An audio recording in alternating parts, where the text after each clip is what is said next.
Or no, happy Friday. What a week. I'm going to start by saying I am so glad there were so many comments made on yesterday's video. It was great to see the family get together and voice support for each other. I even got a couple of emails from people giving me their contact information to share if anybody needed a little support. Okay, I did want to call out a couple of them here this morning.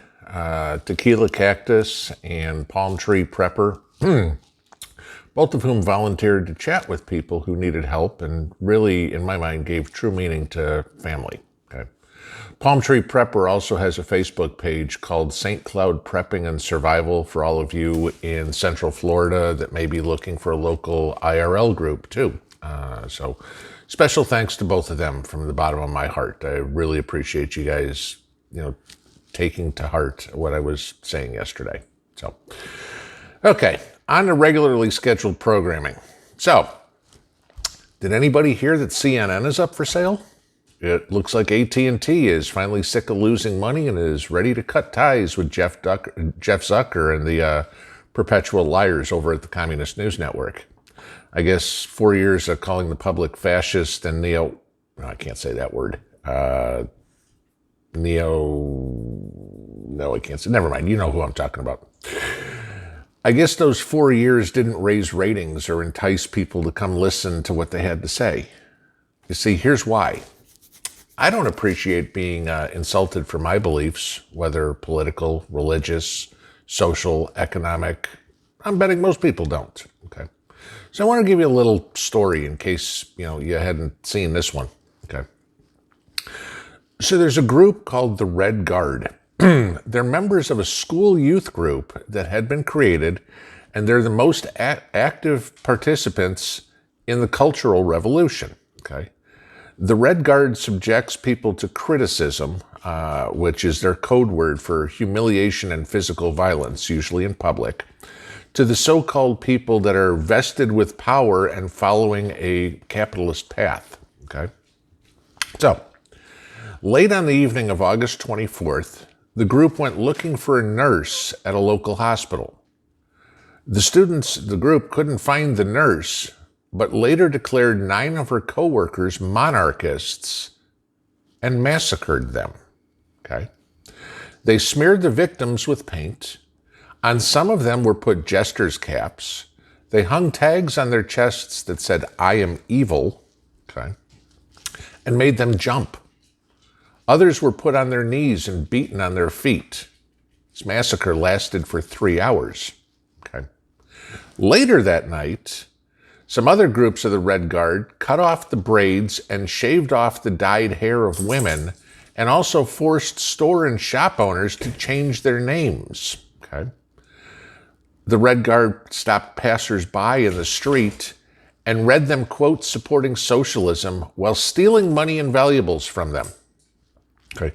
Now, despite being met with resistance early on, the Red Guard received personal support from politicians, and the movement actually grew. Okay. The government made use of the group as a propaganda tool to accomplish goals such as seizing power and destroying symbols of the pre-communist past, including artifacts and grave sites of notable historical figures. Okay. Moreover, the government was very permissive of the Red Guard and even allowed them to inflict bodily harm on people viewed as dissidents. Now, eventually, the Red Guard suffered from infighting as factions developed amongst themselves, and they wound up fading away. Okay, that's why we haven't heard of them. That sound familiar? I mean, how many of you guys heard this story? Okay, now, where do you think it took place? Here's your trivia question for that. Do you think it was Minneapolis? Portland?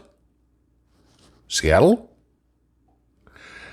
Actually, it was China in 1966 when the Red Guard was threatening people and spreading communism throughout China in support of Mao Zedong. Okay? You see, the story I just told you is exactly what's playing out before our eyes with Antifa. All right?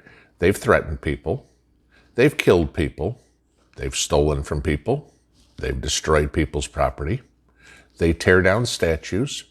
They destroy historical monuments. Okay? Antifa isn't some revolutionary force. They're just your typical thugs running around following a playbook laid out for them in previous communist takeovers. All right? Antifa is no different from the Red Guard, and the Democratic Party is no different than Mao's Communist Party. They both believed in the same thing. Now, look what happened to China in the 60s. It was a destitute, poverty-stricken nation with elitists in the government and starving people in the countryside. If it wasn't for Richard Nixon, who God knows I'm no fan of, okay, but Nixon helped bring China into the 20th century by industrializing the nation. If it wasn't for doing that, China'd still be a starving country. You see, capitalism saved communism. Unfortunately, it also allowed communism to thrive in China.